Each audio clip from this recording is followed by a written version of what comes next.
Hey everybody, Hernke here. Welcome back to my channel. Today I'm joined by my friend, actress, producer, director, writer. She does it all. Anna Kaskeeva. Did I say it right? Yes. Very good. Anna, thank you so much for coming out. Thank you for inviting me. How you doing? I'm doing great, thank you. Good. Now, you just finished up a play. Yes. Right? Tell us about your play. So we just finished a musical that is called Comfort Women.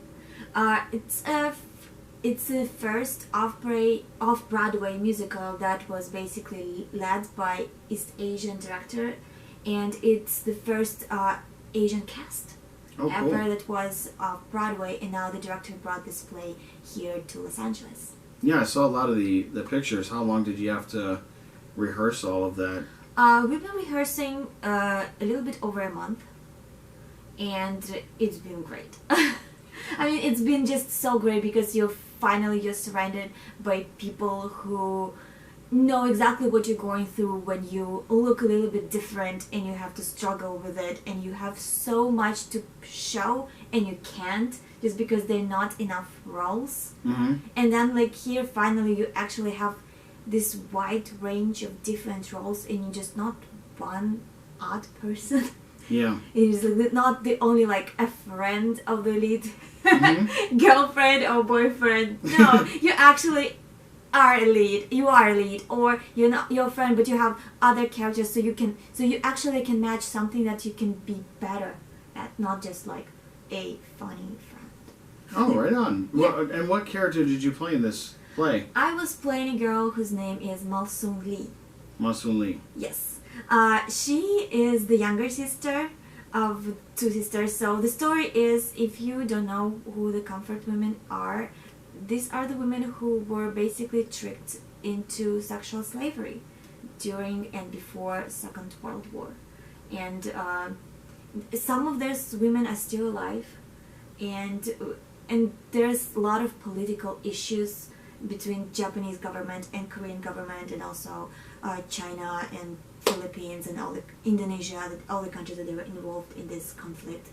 And the major issue is that those women are being silenced. Mm-hmm. And when they speak up about what happened to them, they're like, oh no, this is not what happened, you voluntarily went there. Hmm. So Wow. exactly, so it's difficult to prove anything, it's difficult to say anything because it's so personal.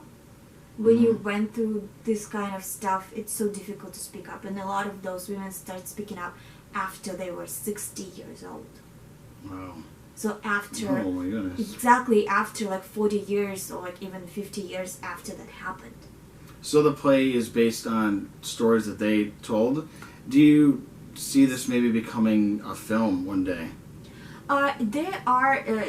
They were talking about it, but it's mostly the conversation for the producer and director for Demo. Well, there you go. Yes. Hey, if they offer you a role to reprise the role, why not, right? You gotta do it. Hell yeah. Yeah? Because I love my role. I had so much fun doing it. Like, because my role was also the role that has such a wide range of stuff, and I was like, oh my gosh, this is amazing. Because in the beginning it starts so funny and joyful and playful, and everything seems fun, and I was able to do so many different things, not only like dancing and singing, which is great,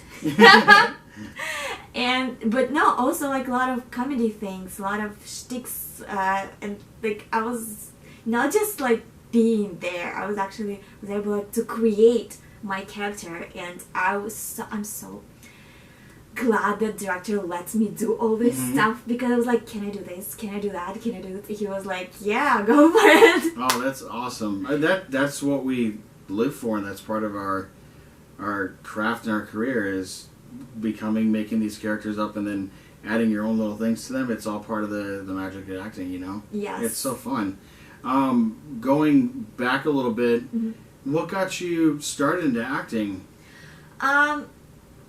I knew that I wanted to be an actress since I was like a kid. But I think I have the funny story to tell. It is the story that I'm telling every time. So when I was a kid, my mom took me to a theater to watch some kids play. And I remember that play very vividly. It was about a cat who had a birthday, and there were two mice who tried to steal the cake and ruin the birthday. Yeah. Very simple plot Yeah. for kids play. And in the whole play there was a huge cake on the table that they were trying to steal or do something to ruin the birthday. And and in the end, there was peace. The peace was made and everything, and the mice and the cat sat together around the cake, and that's where the curtain call is, when they're about to eat the cake. Oh, So okay. I was thinking, as a little girl, oh my gosh, so now since the actors didn't eat the cake on stage, they could eat this whole cake off stage. And they are doing it every single time after every single performance on that play. Oh my god, the actor profession is the best thing ever. You get to eat cakes every day. That is true in a way. If craft service, they'll take care of you. So Yeah, that's like the thing. I was like, oh my gosh, I so want to be an actress. I want to eat cakes. But then, did you find out the cake in the back, was it real or was it fake? Well, I think it was probably a prop, right? Yeah, like There you go. years later, I actually got to work at that very theater, and I saw that cake. I was Oh, like, you saw the cake that you saw when you were little. exactly. I saw that very cake, and it was there, and it was, of course, it was a fake cake, and I was heartbroken. I was like, Oh no. no, the magic was ruined for you. Yeah, I was like, oh. I really believe it was a real one, but good job, prop masters. There you go. What, did it have candles and stuff on it too? No, they were like, No? yeah. So that was the thing. Like he was about to get some candles, and then the cake was gone, Oh, okay. and it was like all these little details and stuff. So that little play set you off, and I want to be an actress one day, and I'm gonna do whatever it takes to get there, right? Yeah, it was kind of like one of the things that helped me to make this decision. But mostly it also was like the opportunity to be somebody else and do a lot of things, not just stuck in one profession and do one thing every day. Yeah.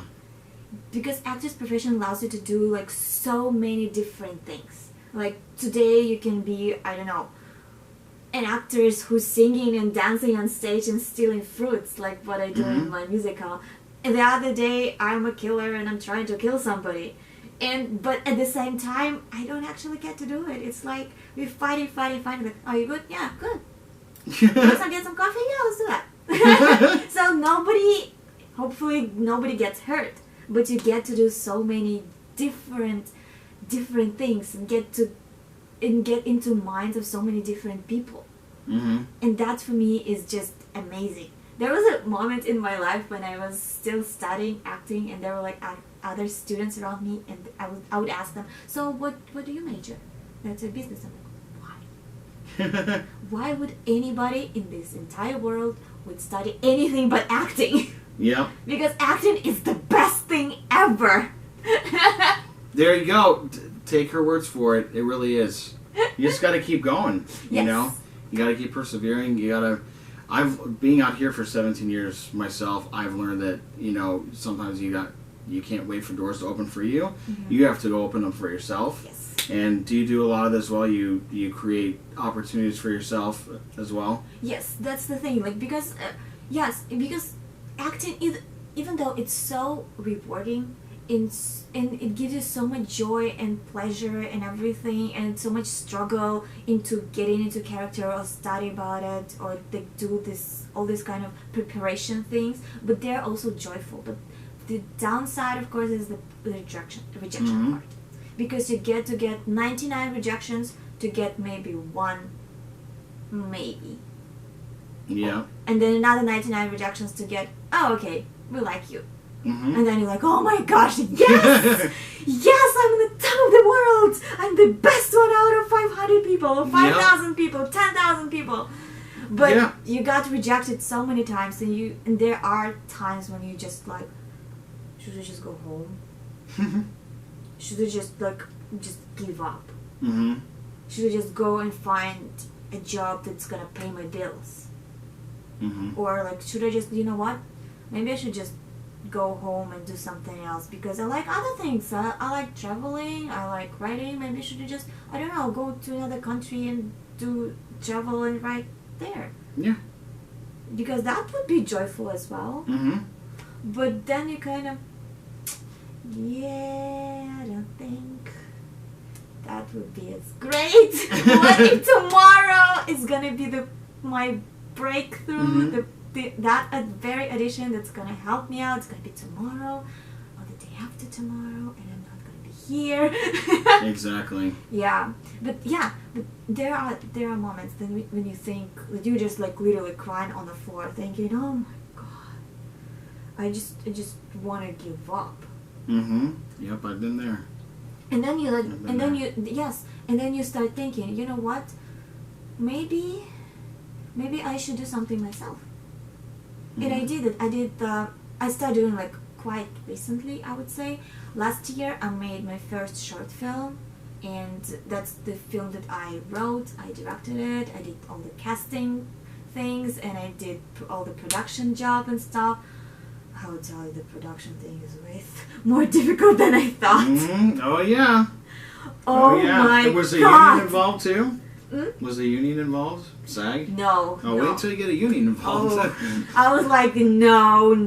But I was trying to be like smarter about it. I was trying to be like minimum locations, minimum people involved, more like story-driven thing, more something that would give me a lot to play, a lot to act something. Because a lot of roles, sometimes you get stuck into typecasting. Right.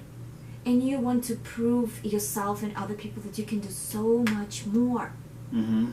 And I thought that would be the thing. If I would do something, I would do something that I'm usually not casted for. Right. That I want to show that I have a range of emotions, range of characters. I'm not just this cute, quirky Asian Russian girl. You know? Yep. I am so much more than that. And that's sometimes difficult to prove. But then you can... And so you do that. And I did that. And that was great. It went to so many film festivals, like around the world. I did not expect that. It was in China. It was even in Africa, which I did not expect. I was like, why? How do African people can relate to a story of Asians, immigrants in the U.S.? Mm-hmm. Because that's what the story was about. But then I realized, this is a story that anybody can relate to. Because the story was about the woman who basically got married for a green card. And that was the story about. And that's because it was something that I can relate to. Not necessarily that I was in that situation, but because I have so many friends and so many people who I know and who got married to people who are not from this country. Yeah. And they're different stories. A lot of stories are happy stories. They are happily married, they have kids, they're amazingly travel together, or they live in one place and they visit each other's parents, and everything is great. But some stories are not great. Mm-hmm. Some stories you're just stuck in this situation and you don't know how to get out of it. Is that what your short film? Yeah, and that was the presents? short Okay. film is about. Is it available online where people can see it? I have not put it online yet, but I was thinking about putting it on Amazon and stuff like that. And there's like also short film, some kind of websites where you can put it out. Yeah, you should.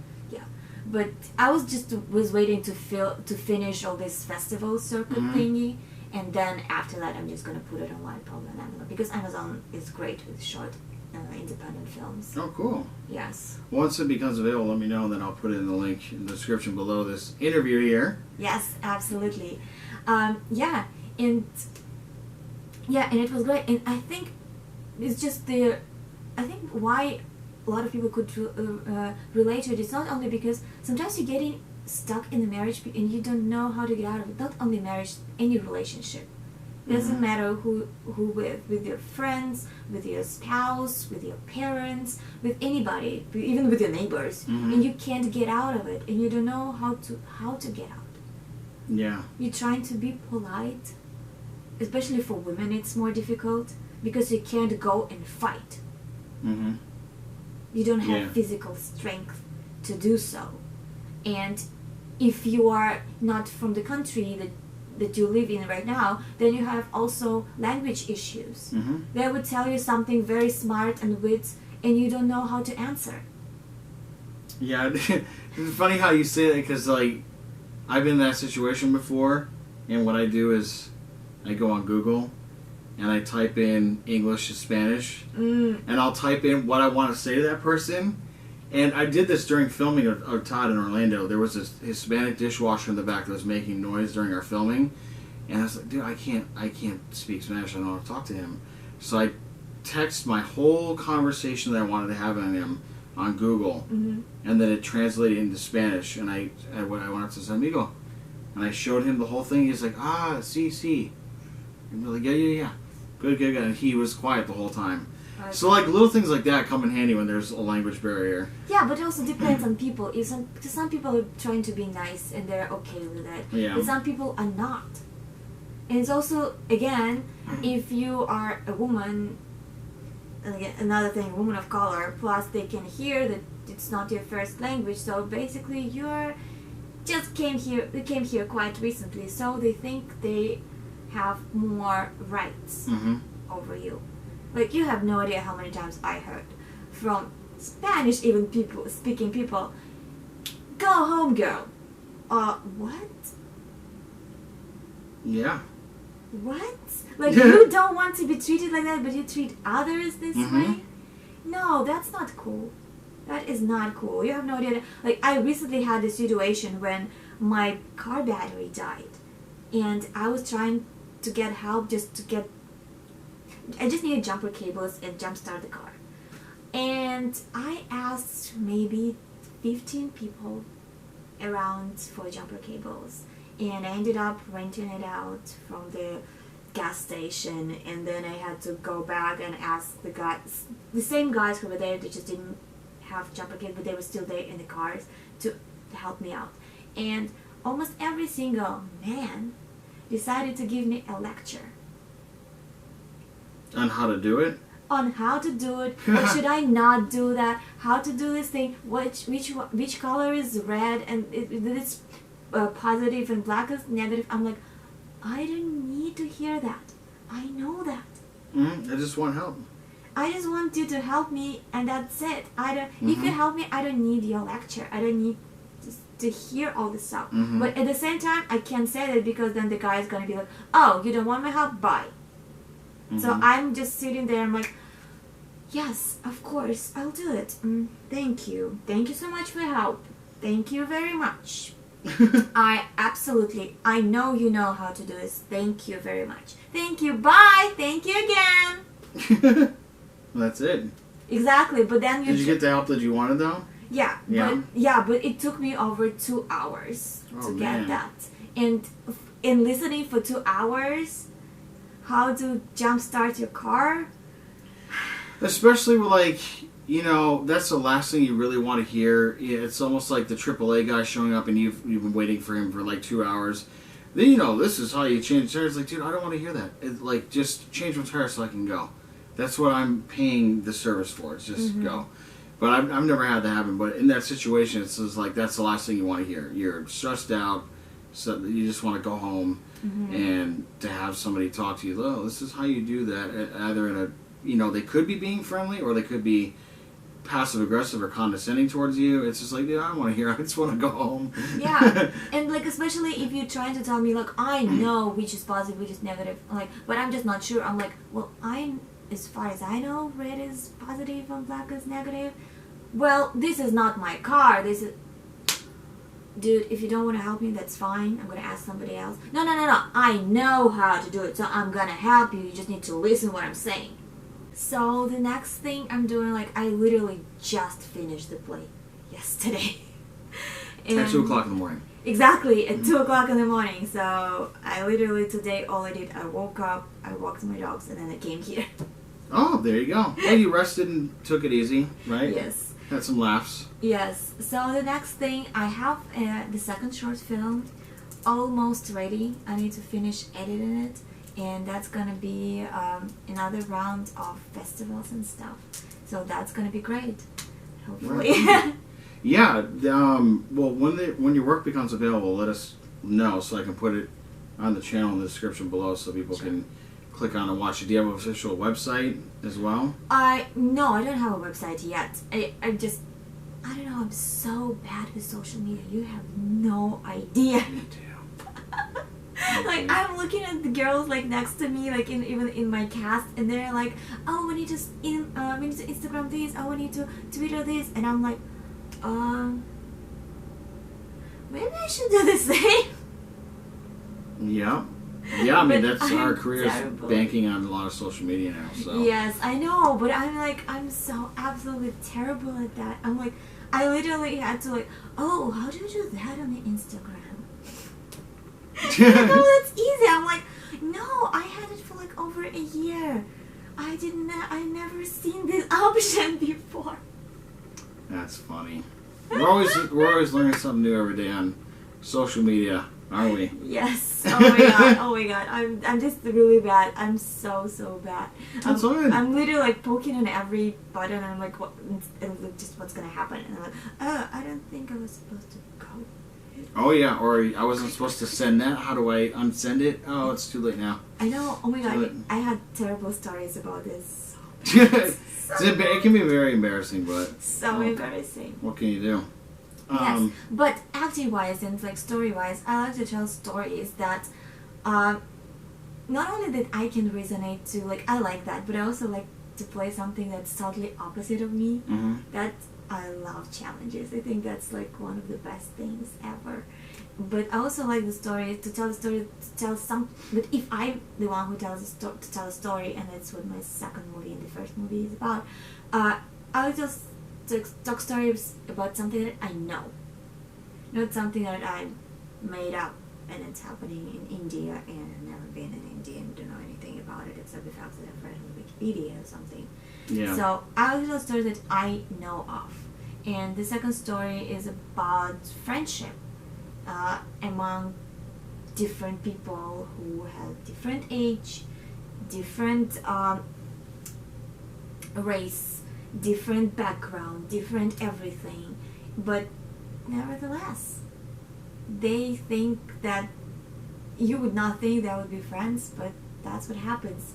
Because sometimes you just need to be people, you just need to be humans. I like that somebody said, and it's like one of the best phrases I've ever heard, there is only one race on earth, human race. Yeah, that's right. And we got to keep running it. Yep. Right on. Well, Anna, I wish you all the best with your movies, Thank short you. films, and your upcoming plays too. I know you're probably going to do more, and all the work that you've done. Just send it on over to me so I can put it in the link below. And yeah, that's it for now. I really appreciate you coming out, Thank you for inviting me. chatting. So if you're new to the channel, please subscribe, hit the notification bell below. Please support Anna's career. Watch her things when they become available.